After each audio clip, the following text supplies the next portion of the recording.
Good morning बच्चों। आज हम बायोलॉजी में न्यू लेसन स्टार्ट कर रहे हैं ह्यूमन फिजियोलॉजी का। और ये लगता है आप प्लांट्स पढ़ते हुए थोड़ा बोरिंग हो गए होंगे, इसलिए अब हम मानव की कार्यकी में से एक लेसन लेकर आए हैं। बहुत ही इंटरेस्टिंग और बहुत ही काम आने वाला लेसन है हमारा मानव में रुधिर परिसंचरण तंत्र। तो शुरू करते हैं। मानव में रुधिर परिसंचरण तंत्र को पढ़ने से पहले हम सबसे पहले बात करते हैं कि परिसंचरण तंत्र क्या होता है। परिसंचरण तंत्र यानी कि सर्कुलेटरी सिस्टम।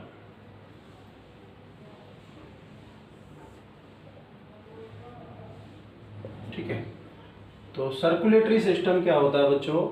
शरीर में विभिन्न पदार्थों के आवागमन हेतु और परिवहन हेतु पाया जाने वाला तंत्र परिसंचरण तंत्र कहलाता है। यानी कि इसका काम क्या हो गया? विभिन्न पदार्थों के परिवहन हेतु मौजूद तंत्र।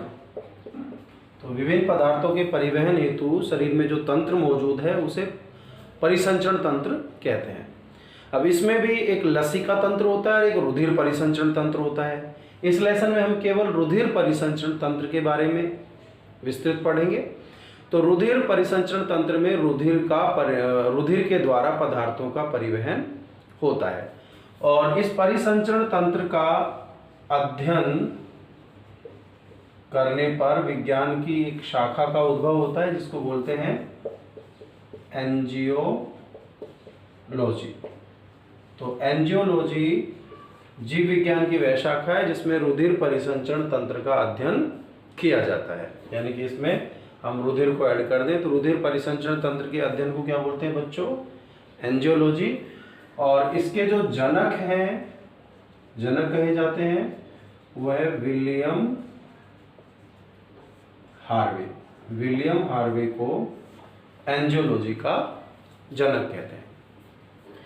मानव में जो रुधिर परिसंचरण तंत्र है वो दो प्रकार का होता है। मानव में रुधिर परिसंचरण तंत्र दो प्रकार का होता है। एक तो खुला रुधिर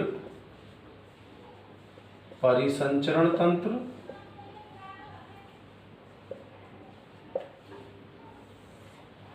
और एक होता है बंद रुधिर परिसंचरण तंत्र। तो बच्चों दो प्रकार का होता है रुधिर परिसंचरण तंत्र। एक तो खुला रुधिर परिसंचरण तंत्र जिसमें क्या होता है कि इसमें जो रुधिर है वो सीधे कोशिकाओं व ऊतकों के संपर्क में रहता है। रुधिर सीधे अपन लिख सकते हैं रुधिर जो है कोशिकाओं व ऊतकों के सीधे संपर्क में रहता है। अर्थात रुधिर जो है वो नलिकाओं में नहीं बहता है या नलिकाओं में प्रवाहित नहीं होता। नलिकाएं नहीं होती इनमें। रुधिर ऐसे ही शरीर में मौजूद रक्त पात्रों में भरा होता है। यानी कि रुधिर रक्त पात्रों में भरा होता है। यानी शरीर में छोटे छोटे रक्त पात्र होते हैं, छोटी छोटी गुहाएं होती हैं, उनमें रुधिर भरा होता है। किसी भी प्रकार से ये नलिकाओं में प्रवाहित नहीं होता है। और जब इन पात्रों में भरा होता है तो हम कह सकते हैं सीधे ये कोशिकाओं व ऊतकों के सीधे संपर्क में रहता है। इस प्रकार का परिसंचरण तंत्र खुला परिसंचरण तंत्र कहलाता है। और ये हमको देखने को मिलता है कॉकरोच में और दूसरे जो मोलस्का प्राणी हैं उनमें खुले प्रकार का परिसंचरण तंत्र पाया जाता है। रुधिर नलिकाएं नहीं होती हैं रुधिर खुले में है, रक्त पात्रों में भरा होता है और सीधे कोशिकाओं और ऊतकों के संपर्क में रहता है। कोशिका या ऊतकों से सीधे पदार्थ रुधिर में आते हैं और रुधिर से सीधे पदार्थ इन ऊतकों में या कोशिकाओं में चले जाते हैं। तो ये हो गया खुले प्रकार का परिसंचरण तंत्र। दूसरा होता है बंद। रुधिर जो है वो कोशिकाओं व ऊतकों के सीधे संपर्क में नहीं होता है, सीधे संपर्क में नहीं होता है, अर्थात रुधिर बंद नलिकाओं में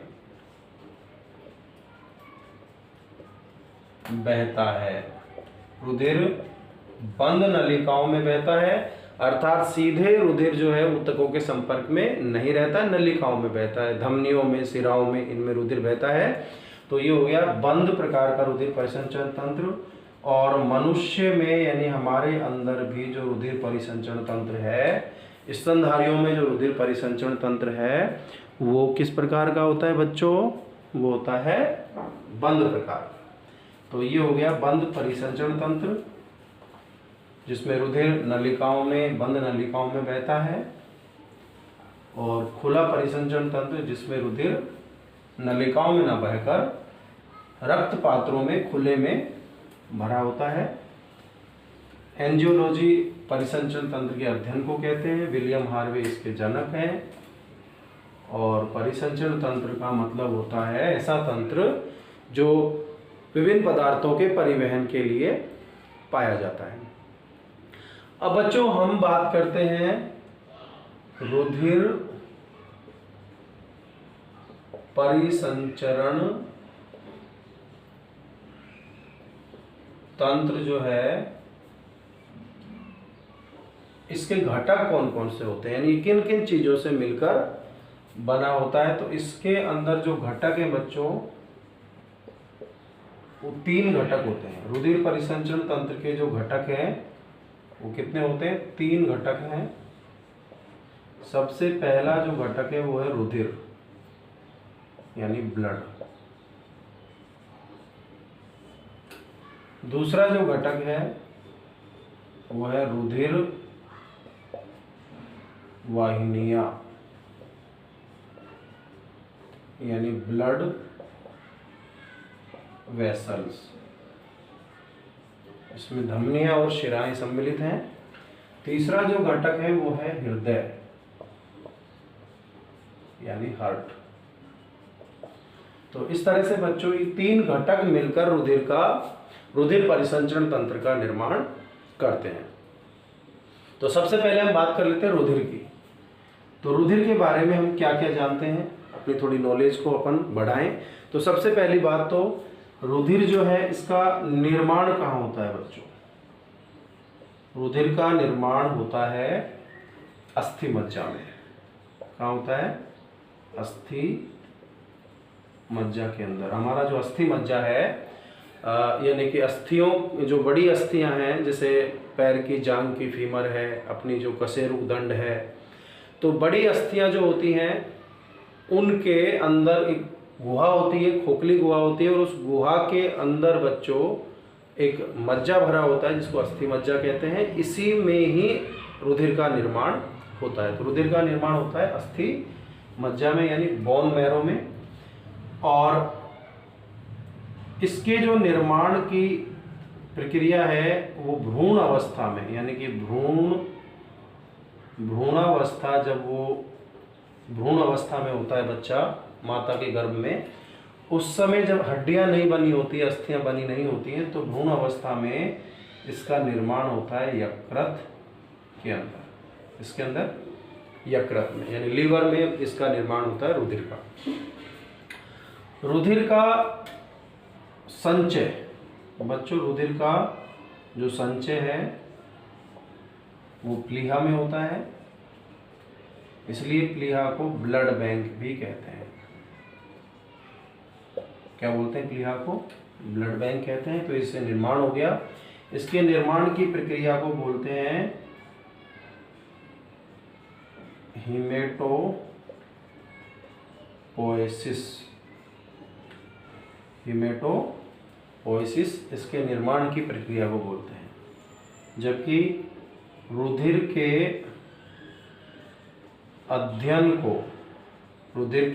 को बोलते हैं हीमेटोलॉजी।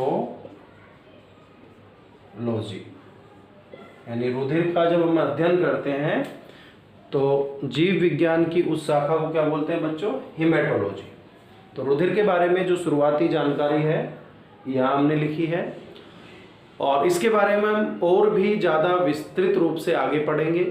बस आप वीडियो मिस ना करें, लगातार वीडियो पर बने रहें, घर में रहें, सुरक्षित रहें और पढ़ते रहें।